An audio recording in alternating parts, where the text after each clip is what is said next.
La parole est à Monsieur Jean-Philippe Nilor pour la France insoumise.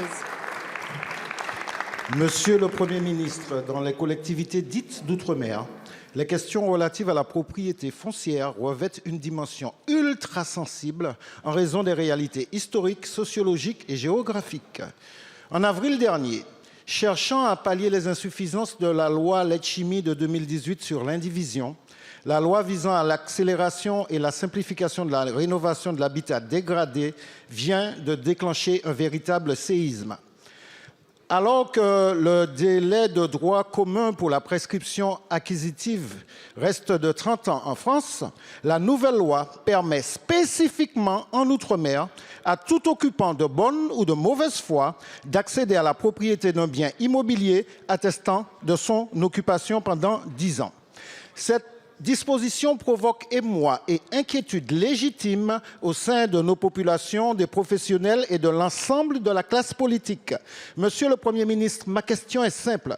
Pourquoi avoir cautionné une telle dérogation au droit commun, particulièrement pour cette mesure inopportune, alors que pour tant d'autres, vie chère, tarifs aériens, accès à l'eau, priorité à l'emploi local, nos demandes de dérogation sont systématiquement rejetées par votre gouvernement? Je vous remercie, Monsieur le Premier ministre. Merci Madame la Présidente, Mesdames et Messieurs les députés, Monsieur le député Jean-Philippe Nilor.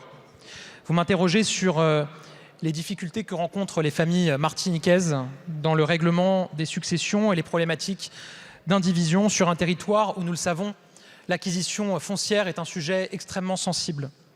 En effet, la Martinique est l'objet de fortes contestations foncières d'ordre privé qui génèrent des tensions, parfois un sentiment d'injustice. Et je vous le dis, mon gouvernement s'est bien saisi de cette question. Lors du comité interministériel des Outre-mer qui s'est tenu en juillet dernier, il a été décidé d'aborder de front le sujet de la facilitation des sorties d'indivision. L'une des questions soulevées est celle de la prescription trentenaire, qui met en jeu le respect de la propriété privée, dont je rappelle qu'il est protégé par la Constitution.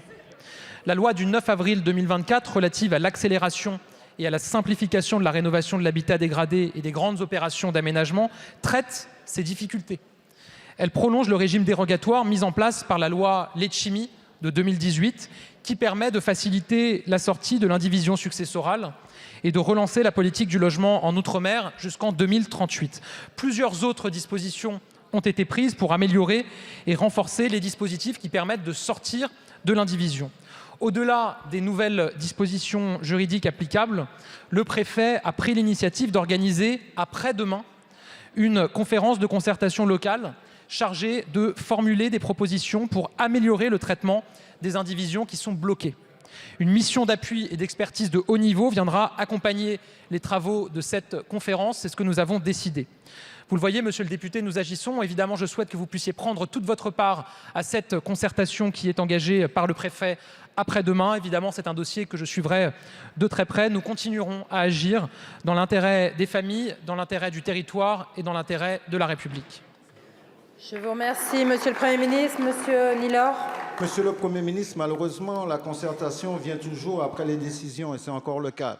À l'heure où la spéculation et la prédation foncière génèrent une flambée sans précédent des prix, excluant de fait nos compatriotes de l'accès au foncier, à l'heure où le marché de l'immobilier est contrôlé à plus de 90% par des non-originaires et où nos terres sont vendues au plus offrant sur Internet, à l'heure où le contexte social est explosif suite à des prescriptions acquisitives abusives, perpétrés auprès de personnes isolées, le remède que vous avez décidé de nous administrer risque d'aggraver le mal.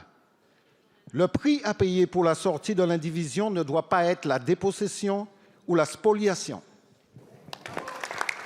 Je vous remercie. La parole est à Monsieur Nicolas Thierry.